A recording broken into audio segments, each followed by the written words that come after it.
That makes some sense. As we have the Lovers Duo for the bottom side of the map, Ruler and Duro on the Xayah Rakan into the Lucian Melio. I don't like it. I think you just kind of get slapped. Does not proc another electrocute there. He almost was able to. That would have given him an opportunity to be more aggressive. As Chovy is doing the World Tour. Yeah, a little bit of a justice. Pass on a potential steal. Doesn't have level 6.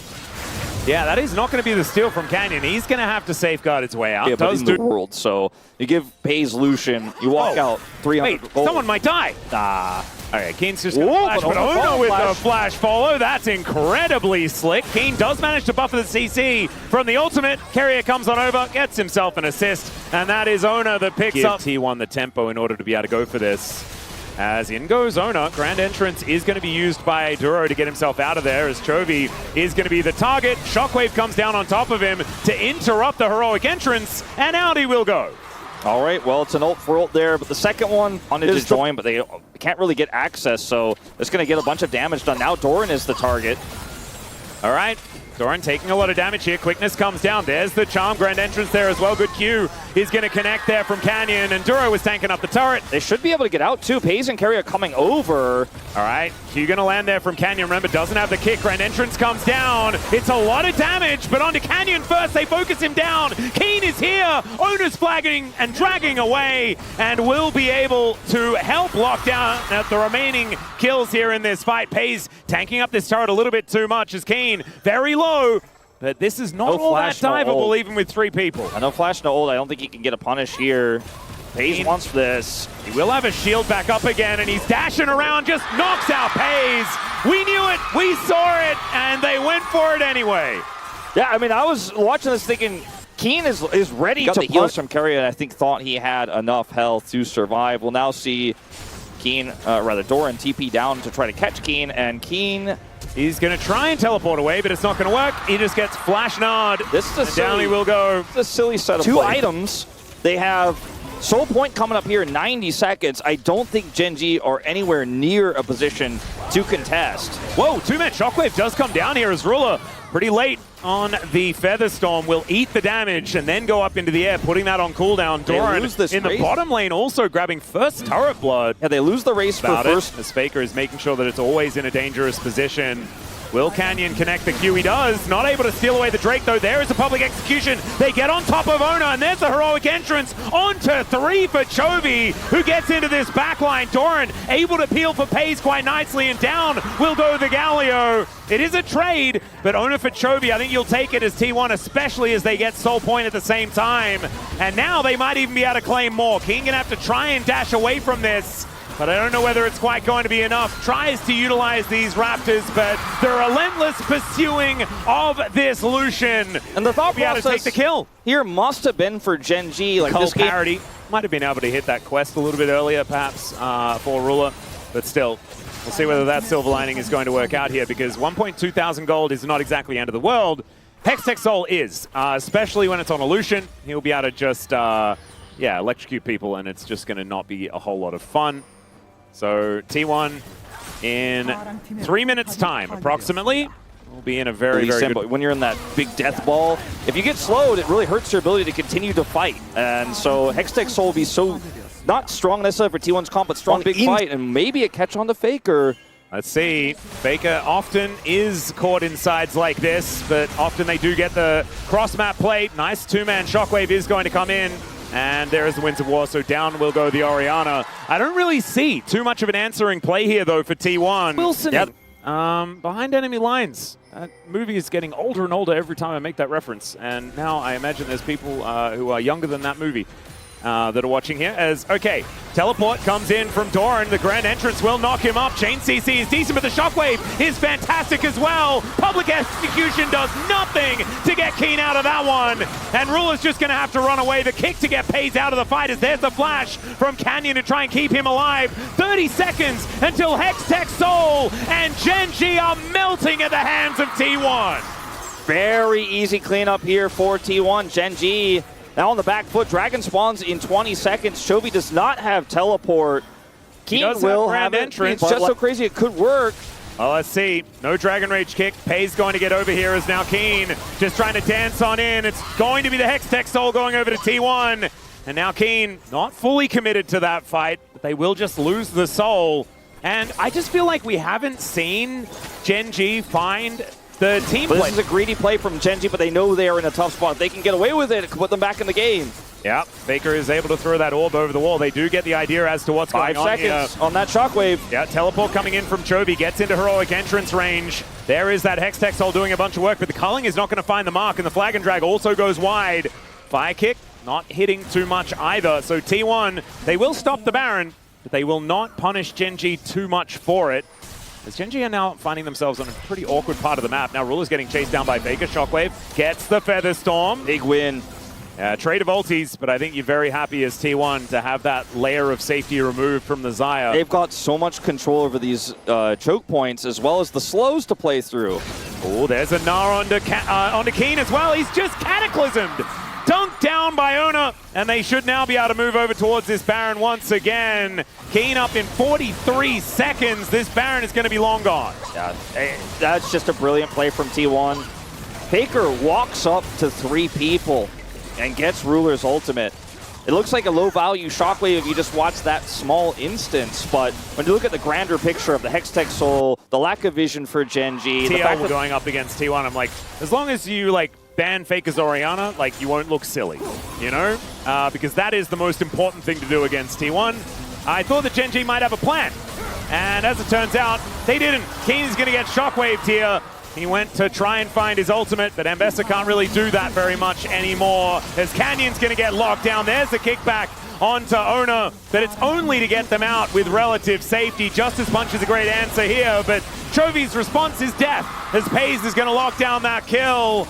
And T1 should be just cruising towards the Nexus here to pick up their first win of this best of 3. Gen.G going for a last-ditch attempt here, but without Chovy, it's so difficult to defend against T1. A game that only really had that one blemish of Faker's getting picked in the top lane, otherwise just domination here. Yeah, and Ruler going to be taken down here. Featherstorm not even able to be used. Great chain CC out of T1. They shut Gen.G out of this from minute 1, it felt like.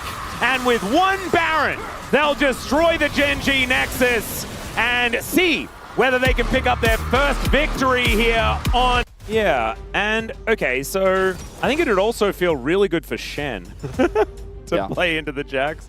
I'm not entirely sure. Of course, Shen does like to auto-attack as well, so undefeated on this Varus that hasn't played it all too much, as now Ona could be in a little bit of trouble here. Steals away the Wolf Camp, and Dura's going to make his way in. Ona without flash is just going to get taunted up and destroyed, and that is the proactivity that we've been looking for from Gen.G, but Faker is also going to get on in here, seeing whether he can push them away. Carrier taking a lot of damage as Ruler throwing the bombs around. And now Peyz should be able to execute him. Picks up the kill. All baited there beautifully.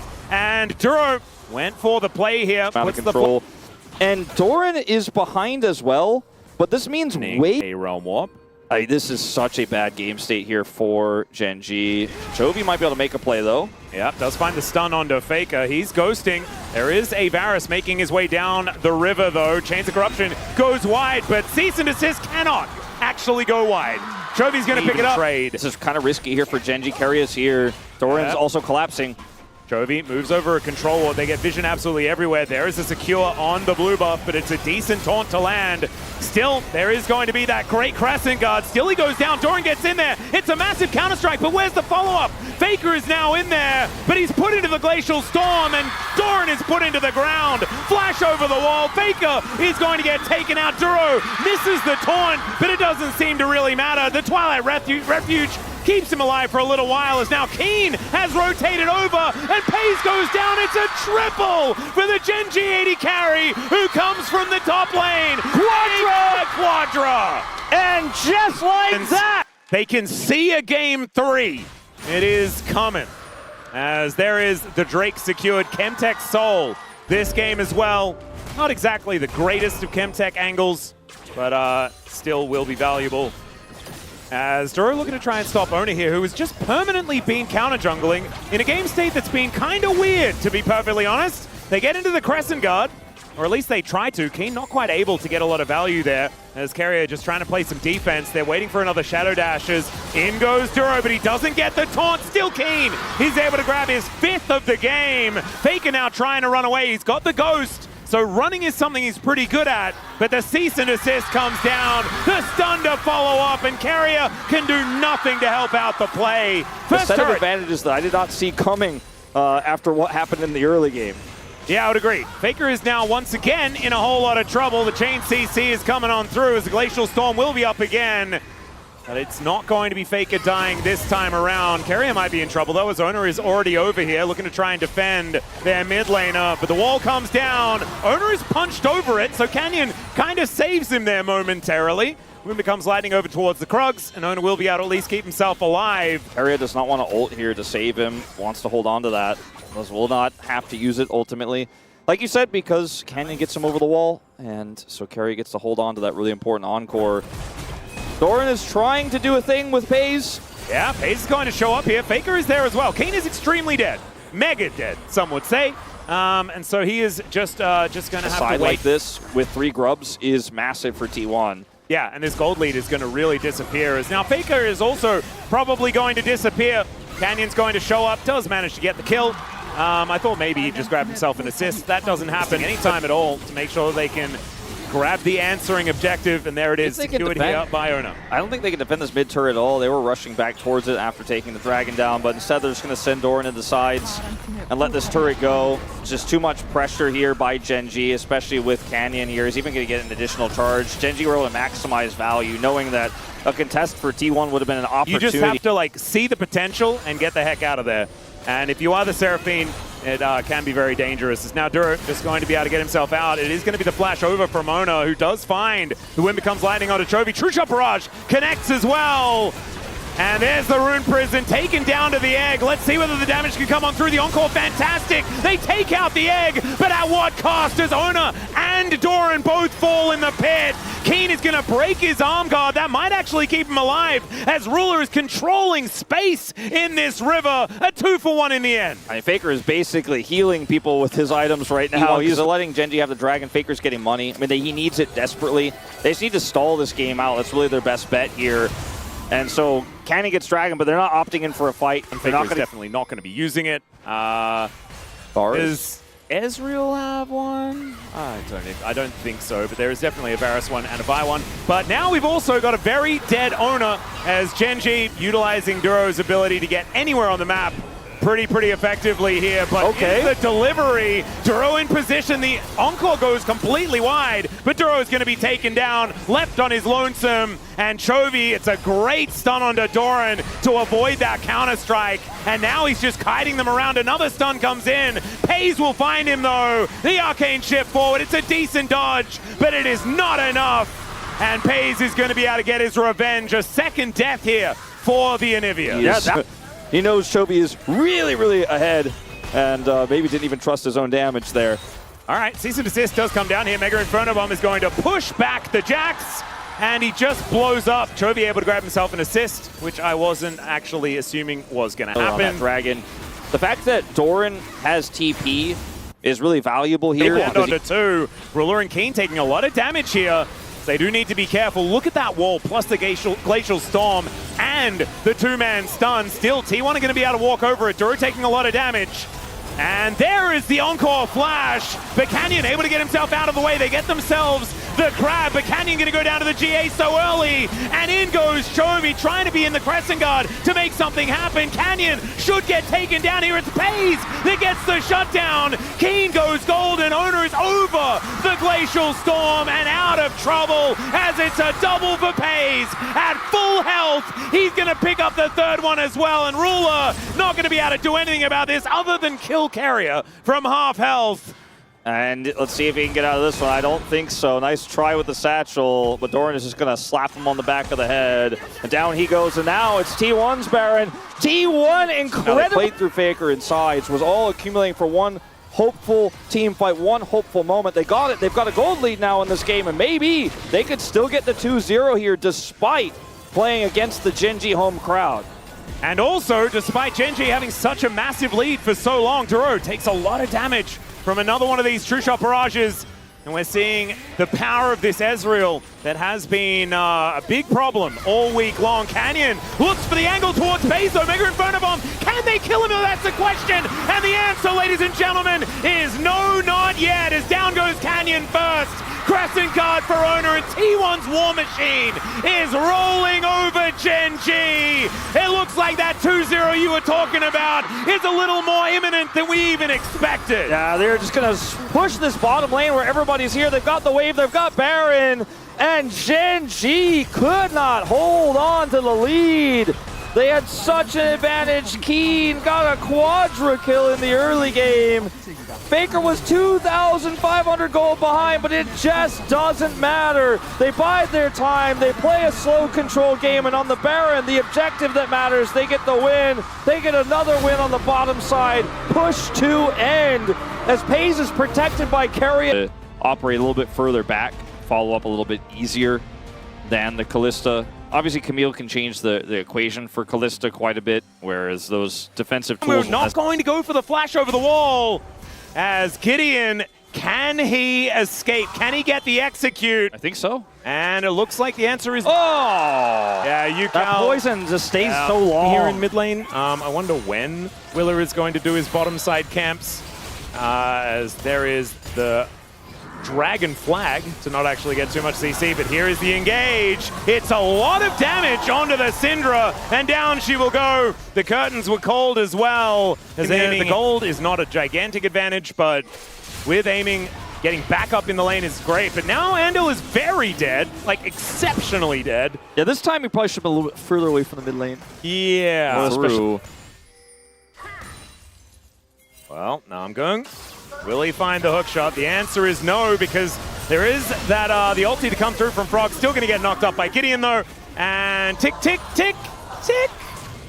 And the Ignite goes down. Now I'm going, holds onto the turret aggro for such a long time. Finally, he gets flagged. Fine, but that doesn't necessarily mean that with the setup they have in this draft that can't just turn around very quickly. Aiming is a bit far forward. Yes, he is going to be put into the ultimatum as the flash out of the way of the anchor comes through. Gideon just skewers the new 80 carry of Kiwoom DRX. And now the rest of them have to get away, but it's so difficult. Flag and drag locks down Andal. Gideon standing in the way of any attempted anchor play.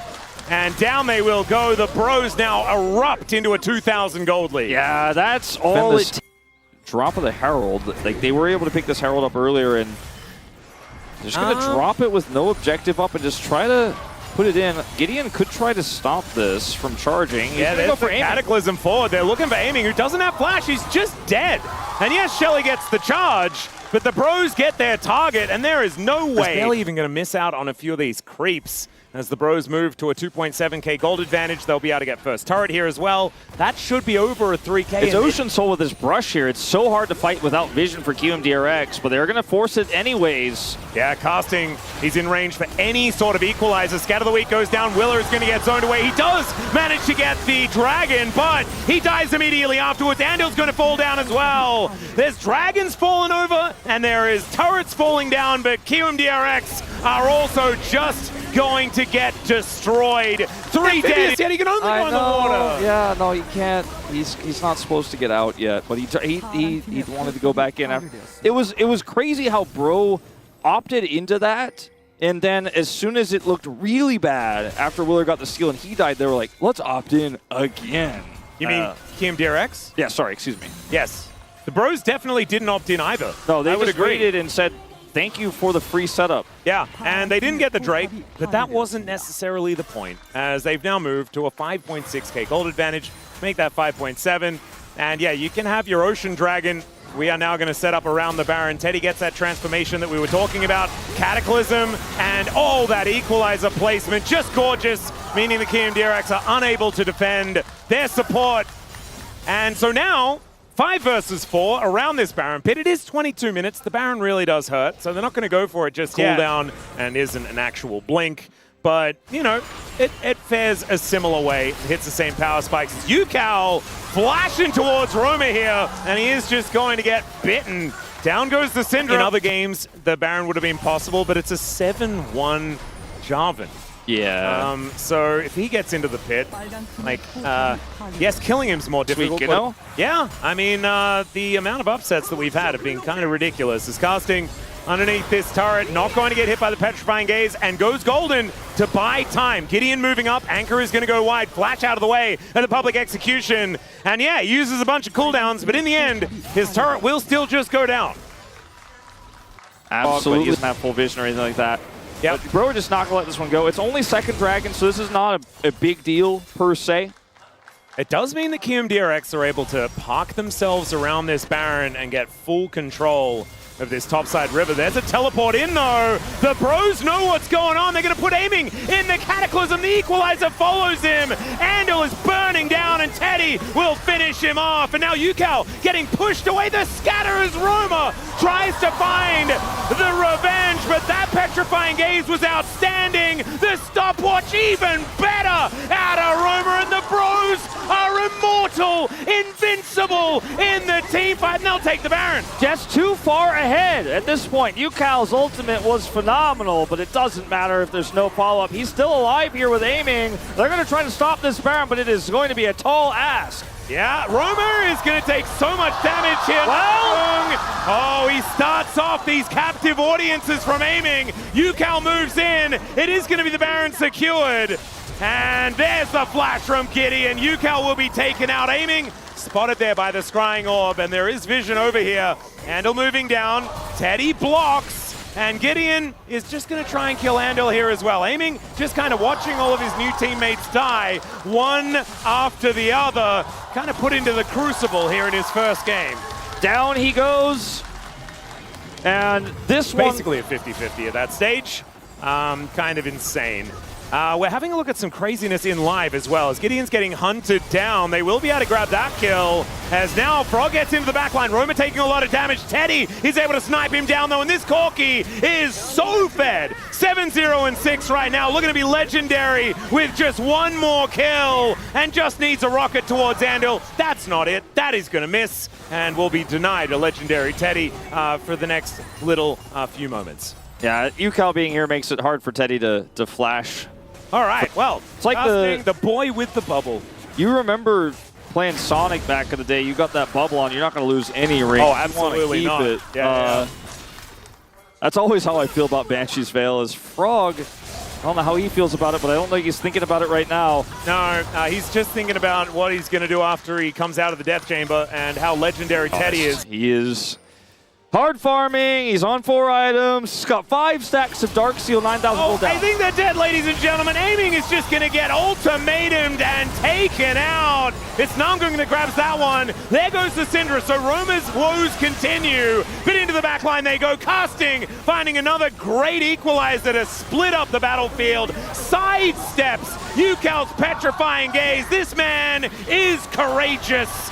He ain't afraid of anything, not even snakes. And humans are predisposed to be scared of snakes, ladies and gentlemen. And he says no to instinct and says yes to killing the enemy Nexus. What about Yordles? That's hired someone to do it. Wow. I didn't even know there were people you could hire like that. I'm gonna have to. Yeah, neither did I. He told me that, like, yeah, apparently you could just find someone on Dungan to do it for you, which is like the second. And so that is going to get you more value. Won't have quite as much poke. It's okay. Aiming. Throws down the ultimate to see whether they can find an angle. That hookshot was just gorgeous out of Namgung. Andal immediately punished for the play, and Casting will show up to roast them. Dives onto Aiming. He finds the harpoon just beautifully. That was perfect rumble play. That is a Petrifying Gaze that kind of works, but in the end, Kiwoom DRX will just be dispatched by the bros. Yeah, it took them a while to get that Pokedex together, but once they did, that little robotic voice said that they had a nice completion, and then they went and spoke to that guy, and they got that Game Freak award. Here are the Nexus turrets going down, and the bros will take game number 1 over Kiwoom DRX, welcoming Aiming to his new team. 40 minutes it takes. Dark is hit E. The bird flaps away from the E a little bit worse than the Aurora would. So I expect Casting would have preferred to play the Aurora there. Frogger 2. No, I didn't. I did hear about Frogger 2. I did also hear about Roma possibly being dead. The flash to follow. There's first blood for Willa. Beautifully played. The LCK is letting us all know through Ox and some joking that, oh boy, Andil. Yeah, taking a lot of damage here. As aiming, trying to offer it back, and actually Teddy no mana. not left in the tank. As aiming flashes in, he gets fire kicked, but I think he's still got it. As another auto will need to land, and aiming's already looking for Namgung here instead. Oh, that is right. gorgeous. 30, not anything to worry about. As Gideon moving down towards his bottom side, trying to capitalize on the lack of flashes, as Andil should be the target, but the Q is going to hit onto aiming, and they get both. Gideon on the board with a double kill in the bot lane. And like given the try to make a pass on Yukal. Yukal is too safe. Yeah, he's transitioning back down again. Yeah, it looked like weird. He was safeguarding to go up, but instead he's going to go back, as now Teddy going to try and find some damage towards aiming. He takes a lot, though, as now Gideon comes in, kicks Willer away, and doesn't do enough damage. Now Yukal's coming over. We're going to need a safeguard out, and Gideon will leave. Does feel a little bit like a waste of time, as Willer almost dying to the Chemtech Dragon, but he'll be all right as, oh, Yukal, you could see he wants it. Finds the bear onto the Lee Sin, and we'll be able to take them down. Now Roma, does he have an angle for it? The answer is no, and the health bar is just a little too high for this Aurora to burn. Maybe. What's the idea here? Oh, Gideon. This is so cute. I don't think he's been spotted. There's the flash kick.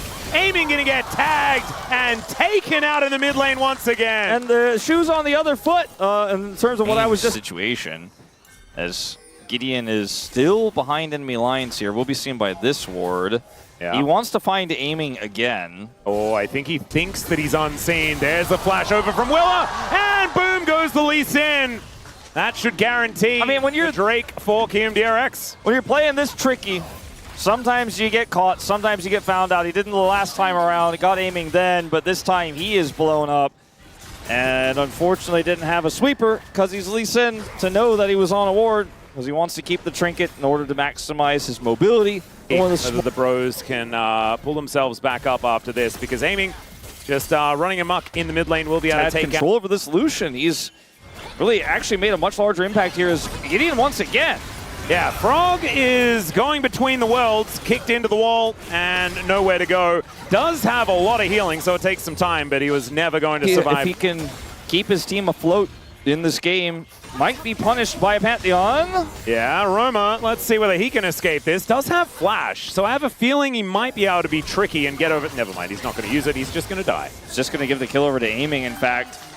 And we're on the Kiwoom side. Crystallize just barely missing on aiming there, who Arcane shifts forward once again. Looking for angles towards Namgung. The Mystic Shot's really hurting. True Shot Barrage doing the same thing. Here's the man drop as Willer goes forward one more time. Gets kicked back, and the culling is eaten by everyone. Casting down to the egg. Frog still looking healthy, and so is Teddy. But the bear comes through. The ulti from Namgung is a little bit late as the bear is burning Teddy down. He needs another relentless pursuit, but he is not going to be fighting for his team anymore. And Kiwoom DRX, I mean, they lose one, but their health bars are looking a whole lot better. Yeah, they get a kill, but they lose the fight. They're not actually able to push any further. They're all going to have to retreat. They get a Maiden here for their troubles, as again, this is just a terrible matchup for the Maiden, at least. Yeah, the Maiden gets hard counted. I'm not sure about the Yorick. The Yorick's doing all right, but okay.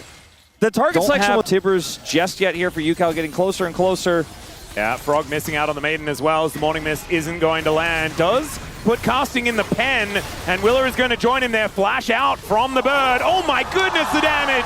Doesn't have egg, just popped like a balloon. Yeah, there's a lot of engage here, by the way, as it turns out for Kiwoom DRX. They got Annie, they got a Pantheon, but they also got Ghoulie Wall! And that is Lee Sin. They do have some vision in the pit. It will be cleared.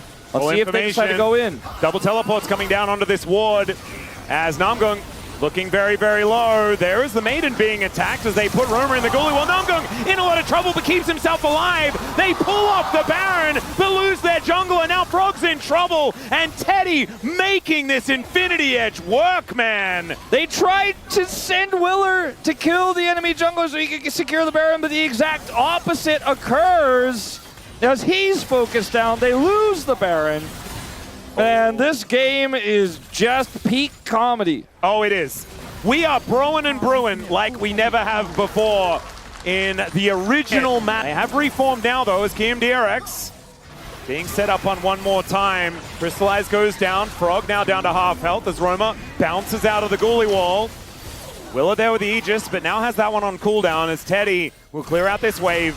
And oh my goodness, Andal taking a lot of damage. They go between the worlds. Aiming takes a lot of damage from that one. There's the flash kick back onto Willa. His health bar is going to explode. The last shot there from Teddy. Fantastic.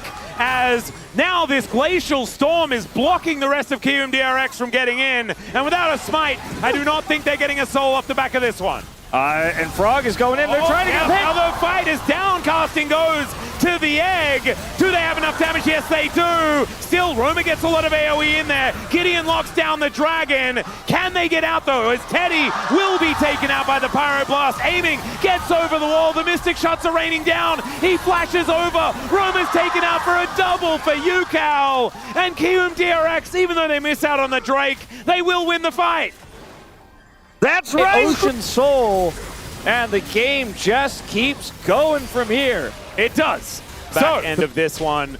So nicely done so far for Kiwoom DRX as the bear goes wide. There are a lot of like NPCs that can be thrown down by Kiwoom DRX as there is the turn on to Roma and he just explodes. Actually takes himself between worlds and would prefer to be back on this particular plane. They are going to break over the mace. Yeah, they're going to push to potentially end this game. Romer's not up for 45 seconds. We are super late in this game. As it's been a slow one, but it ended with a bang. Look at this. It looks like we're going the distance. Of siege minions here. There are 3 cannons walking towards these Nexus turrets, and my goodness, aiming does so much damage to these structures. As Gideon looking to go in, doesn't have his flash, but does have the kick. As Teddy tidies up the minions at least with the culling. And does a bit of damage to aiming. So that will be 1 Nexus turret falling, and the inhibitor turret in this bottom lane will be falling down as well. Mid lane is open, the Glacial Storm comes down, and the Bros may live to fight one more day, but their base may not. All right, they are going to survive, but 2 inhibs down. And if anybody... Where they just say, I don't care about your brush camp, we're just going to push this super minion wave into your base. As Teddy taking a lot of damage here. Another minion wave does conga line out. He also has TP, so even though he's relatively far away, he could have just TP'd at any moment. He is just going to get the group up here to actually start sieging this top inhibitor turret.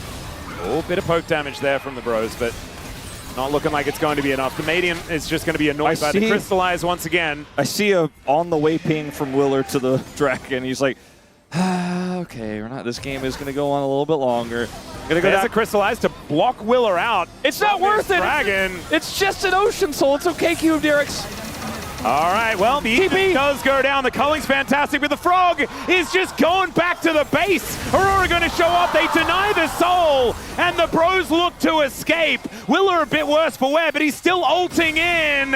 As Namgun, can he keep his teammates alive? Willer is so close to dead, but the bear flies down. True shot barrage onto 4, and Frog pulls out the shovel and looks to dig the grave for the Bros here in game number 2. They finally close the door. Nothing left in this Nexus turret. Romer doing his best to try to get into the back line. He'll get there, but that's also where he'll stay as a corpse. The Nexus will then be taken down, and Kiwoom DRX, they'll bring us to game number 3. Of putting the Renekton topside here into the Gnar is just too volatile for me. I can't trust, especially after how Bro played game 2, that Hanjin are going to be able to slam dunk this one. Teddy actually has that AP to even hit with his Qs a little bit harder in those little bursty trades. And he's just having such a good time right now. This is perfect positioning here as Namgun comes in, spots out Willa, and Gideon wanting to hit that level 6 as Willa does have control of the Crab. Bolt Breaker doesn't get them out of there. Headbutt Pulverize onto the Flashless Rise, but Paranoia comes in. He did manage to take down that Crab, and now Willa, he's got a spell shield. He's going to take down Gideon, and First Blood goes over to the Shen. Roma now, can he actually land another shove? The answer is no, as Teddy just at least now Gideon does have level 6. Good news for Brion is that was a Shen kill. As Realm Warp coming in, Teddy is pretty far forward. Yeah, Arcane Storm goes down. He realizes that he is going to have to try and kill aiming because he is definitely going to die to Yukao, and now just going to deal with the wave where he can. Doesn't have flash, so didn't even have the opportunity. Out-camped a little bit in this game, and we'll at least be able to get these back. Talia, and they don't have any control. And this Renekton pick, I don't know if it were Tristana. But this will... they got first brick. That big of a deal, but The rest of the map is quite a big deal. The fact that aiming is pretty huge is a problem, as this taunt could also be a problem for Namgung. Yep, there's the pulverize as Andal's taking a lot of damage. Gravity Well goes down, there's the weave as well. Namgung gets the headbutt back onto Andal, who does flash away. And now the rest of them are looking to take down the cow. They do so, cease and desist onto the escaping Shen. I imagine there's probably a better use for that one, as it's a trade of supports, but the Rift Herald is bearing down on this mid lane. We'll be able to get a big old charge, and Kiwoom DRX, there is still a minute and a half left until this Dragon, but they are in such a good position here in this game. They really, really are. 2 kills here to UCal. I think this draft for Bro, I mean, I said it at the outset, I think it is very, very tough to find success. Very low already. Namgung can at least get into the river. On at this point, Spell Shield available for aiming. He's on 2 items, and they're going to try to get this Dragon. They will be successful. How do they escape? Pretty hard, though, you know? Yeah. I've seen all sorts of things in my mind's eye, though, so honestly, it's a tough one. Gideon going to miss the Vault Breaker. And there's on the hunt. Paranoia comes down again. Decent pulverize as Andal in a bit of trouble. Aiming forced to flash away as the exhaust comes through. Another altered Shen is going to be Andal on the floor. Gideon gets out of the way of the Duskbringer as Willa getting pushed away from the fight. So 1-0 so far for the Bros. They got the flash. You could say that it's positive. Yeah, they got the flash of the both of the bottom duo as well. So no flash for aiming anymore. No flash for Andal. That's silly because, you know, KRX walked into combo range, but they didn't actually do the combo itself. It was just a really late ult here from Vi. Oh, Romer is dead. Andal is going to get cut up by the Kolomik, but that is not an even trade. Mid lane for support. Yeah, they also got the TP out of the Renekton. It's a multiple faceted win here for KRX as they're sieging up the mid lane. Frog's going in with an R set. Yeah, well, he does find it onto 3. It's pretty big. Paranoia gets into the back line as, all right, Namgung did a decent job tanking them up, but he will still go down. And so there is the Wombo combo now on cooldown. The Bros still have some buttons left available. The Arcane Storm is there. The Weaver's Wall just came up now. As the Realm Warp comes in, Gravity Well comes down. It's a Shen delivery as Andal is going to help take down Roma yet again. But there goes Willa. Casting will get cut up, and now it's at the aiming show, whose ricochets will tear them apart. And yeah, they may not have had the ultimates, but they did have a right click from a Sivir. Romer was... We're going in. And in goes Andal, he's going to do it himself. My God, the damage. It's a decent shove, but Teddy is already dead. Willer is able to escape here as well. They're staying alive for a little bit longer than I was expecting, but aiming is safe. He cuts up the Renekton, picks up a double kill. Namgung is just going to die underneath his turret. Andal gets delivered. Actually, no, Namgung is going to survive. No steak dinner, but KRX will still be winning this game. All right, that's it. Simple as that. A very straightforward game where Bro waited forever for Kiwoom DRX to make a mistake. They didn't. And if anyone watches this game and says, well, I guess Bro just didn't do anything, they rolled over and died, they really couldn't do anything in this game. That was the problem. Well, as a 3-man pulver, Namgung's dead. The Nexus turrets are also going to go down. It's 13-4. This was a complete shutout by Kiwoom DRX. And the Bros gonna have to try a bit harder in their next matchup.